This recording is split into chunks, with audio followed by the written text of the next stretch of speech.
میرے پورے مسلمانوں سے اپیل یہ ہے کہ ہم تمام کو ایک پالیسی اور ایک اصول بنانا چاہیے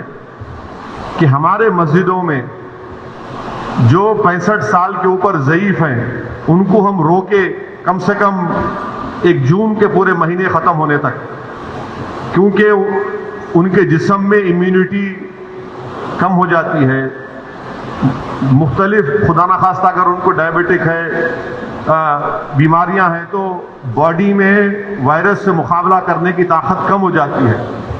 تو میں یہ اپیل کر رہا ہوں کہ 8 جون کو انشاءاللہ تو کھل جائیں گے، مگر کم سے کم جون کے ختم ہونے تک ہمارے جو 65 سال کے اوپر جو ضعیف افراد ہیں ان کو ہم سمجھائیں، ان سے ریکویسٹ کریں کہ کم سے کم جون کے ختم ہونے تک آپ تھوڑا مسجد کو مت جائیے، گھر میں نماز پڑھیے۔ جو نوجوان ہیں جو ذرا مسجدوں کو کم جاتے، اب وہ جا کر مسجد کو آباد رکھے۔ تیسرے یہ کہ مساجد میں اگر کارپیٹ ہے اور اس کارپیٹ کو نکال سکتے آپ تو فوراً نکال کر پتھر کے اوپر نماز پڑھنا چاہیے، کیونکہ کارپیٹ میں ایپیڈیمولوجسٹ اور جتنے ہیلتھ ایکسپرٹ سے ڈاکٹرز وہ بولتے کہ کارپیٹ میں بہت سے جراثیم جم جاتے اور اس سے ہو سکتا ہے کہ خدا نخواستہ کسی کو وائرس لگ سکتا۔ تو چوتھی بات کام ہم کو یہ کرنا چاہیے کہ مساجد میں بیت الخلاء اور وضو کا انتظام نہ رکھیں، کیونکہ وہ وضو کرتے کلی کرتے اور پھر آپ آ کے نماز پڑھتے تو لوگ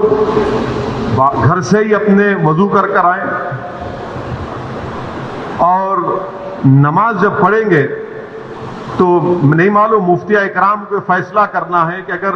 پوری دنیا میں جہاں جہاں مساجد کھولے گئے، چاہے وہ مسجد نبوی ہو، حرم شریف مکے میں ہو، یا ٹرکی ہو، یا دوسرے مقامات پر، ہمیشہ کی طرح جو کھندے سے کھندا ملا کر سب بنتی تھی ویسا نہیں بن رہی اب۔ تو کیا مفتی اکرام یہ فیصلہ دے سکتے پورے ملک میں کہ بھائی جب 8 تاریخ سے مساجد کھولے جائیں گے تو سوشل ڈسٹینسنگ کو برقرار رکھتے ہوئے ہم سب بندی کریں نماز کی؟ یہ ہمارے مفتیوں کو سوچنا پڑے گا کہ کتنا یہ کر سکتے کیا، کیونکہ مختلف ممالک میں ہو رہا ہے۔ تو میں تو گزارش کروں گا ہمارے علماء سے کہ وہ بھی اس کا فیصلہ کر لیں، مگر دوسرے جو 4 چیزیں میں کہا ہوں اس پر یقیناً غور کریے آپ۔ میں کسی سے نہیں کہہ رہا ہوں کہ مسجد کو مت جائیے، میں یہ کہہ رہا ہوں کہ آپ صحیح کہہ رہے ہیں کہ وائرس ابھی بڑھ رہا ہے، وائرس ختم نہیں ہوا ہے، وائرس بڑھ رہا ہے ابھی، اور خاص طور سے جو ہمارے 65 سال کے اوپر کے جو لوگ ہیں اور جو لوگ مختلف امراض کے شکار ہیں، جس کو کڈنی کی بیماری ہے، ہارٹ کی ہے، لنگز کی ہے، ڈائبٹک ہیں، ان کو تو اور احتیاط کرنے کی ضرورت ہے، بہت احتیاط کرنے کی ضرورت ہے ان کو، کیونکہ ان کی جان کو بچانے کا ہے۔ یقیناً ہم کو ایک روحانی اور قلبی سکون ملتا ہے جب ہم اللہ کے گھر میں جا کر سر و سجود ہوتے ہیں، مگر اسلام کی اہم تعلیمات بھی ہے کہ جان بچائیے، اور اگر خدا نہ خواستہ کسی کو یہ وائرس ہوتا ہے تو پھر ان کے گھر والوں کو ان سے جو ملاقات کیے،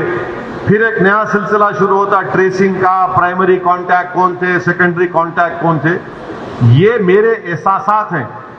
اور یہ اسی وقت ہوگا جب ہمارے تمام مفتی اکرام چاہے وہ کسی بھی مکتب فکر کے ہوں، وہ اس کا ایک اجتماعی طور پر نوٹ لے کر سب کو بتائیں۔